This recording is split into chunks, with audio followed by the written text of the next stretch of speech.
The entertainment industry is a labyrinth of glittering opportunities and treacherous dead ends, where ambition collides with expectation in a high-stakes game of reinvention.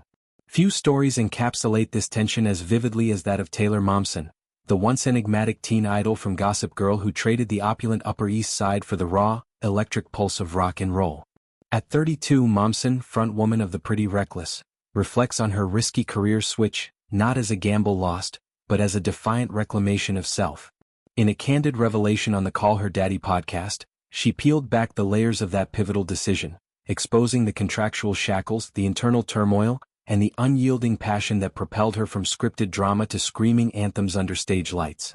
To grasp the magnitude of Momsen's pivot, one must rewind to her precocious entry into Hollywood. Born in 1993 in St. Louis, Missouri, Taylor was a child prodigy of sorts, her cherubic face and precocious talent landing her commercials and bit parts by age 5. But it was 2007's Gossip Girl that catapulted her into the stratosphere. As Jenny Humphrey, the rebellious little sister to Penn Badgley's brooding Dan, she embodied the show's sultry undercurrent of teen angst and aspiration. Jenny's arc was a microcosm of Momsen's own, a wide-eyed newcomer navigating the treacherous waters of wealth and want, shedding innocence for edge. Momsen's portrayal earned her a Teen Choice Award nomination and a fanbase that devoured her every smoldering glance. Yet, beneath the designer duds and dramatic monologues, a restlessness stirred. Music, not makeup, was her siren song. The Pretty Reckless formed in 2009, amid Momsen's second season ennui on set. With guitarist Ben Phillips, bassist Mark Damon, and drummer Jamie Perkins, the band channeled grunge ghosts like Courtney Love and Joan Jett into a modern maelstrom. Their debut EP, Light Me Up, dropped in 2010, but contractual chains loomed large. Warner Brothers and the CW had Momsen in a vice, a multi-year deal that locked her into Gossip Girl's gilded cage. "You're in a lock-and-key contract," she recounted on the podcast, her voice laced with the echo of battles fought. Season 2 marked the tipping point, the glamour curdled into confinement. "I don't want to do this anymore," she confided to herself, the words a quiet rebellion against a machine that prized her youth over her yearning. Breaking free was no simple script rewrite. Momsen faced a barrage of backlash, accusations of ingratitude from an industry that devours its young. Leaving a career that is so prosperous was not easy, she admitted, the admission carrying the weight of 1,000 doubters. Critics labeled her flighty, a diva ditching stability for delusion. But Momsen turned defensive, her armor forged in the fires of authenticity. She approached the show's architects, executive producers Josh Schwartz and Stephanie Savage, with a plea wrapped in vulnerability. To their credit, they listened. In a move that humanized the Hollywood machine, they penned Jenny's exit, a boarding school banishment that freed Momsen for tour vans and tattooed camaraderie. "I really have to credit them for doing that for me," she said, gratitude softening the grit. By Season 4's 2011 premiere, Momsen was gone, her character's shadow lingering like a half-forgotten chord. The aftermath was a phoenix rising.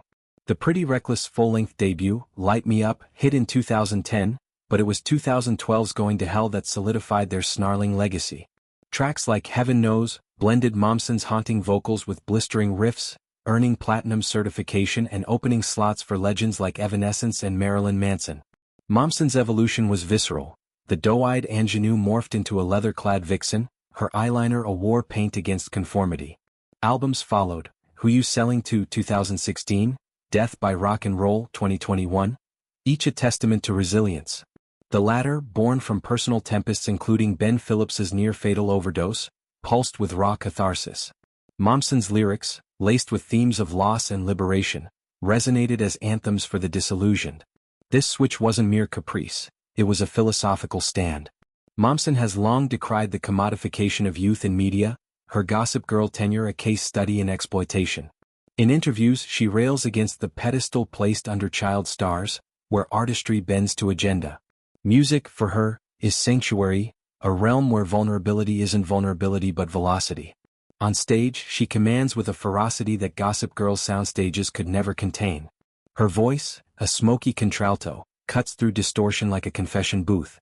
The band's ethos, DIY tours, fan-funded videos, mirrors punk's populist roots, a far cry from red carpet schmoozing. Yet scars remain. Momsen grapples with the what-ifs. What if she'd stayed, ascended to Blake Lively's tier? Regret, though, is absent. "It was an easy decision for me," she insists, the clarity a bomb. Her post-Gossip Girl life brims with milestones. Sold-out arenas, collaborations with icons like Taylor Hawkins, and a role in 2014's Expelled that nodded to her acting roots without reclaiming them. Personally, she's navigated sobriety, mental health advocacy, and a low-key romance with her longtime partner, the band's rhythm section providing familial glue. Critics and fans alike hail her arc as inspirational.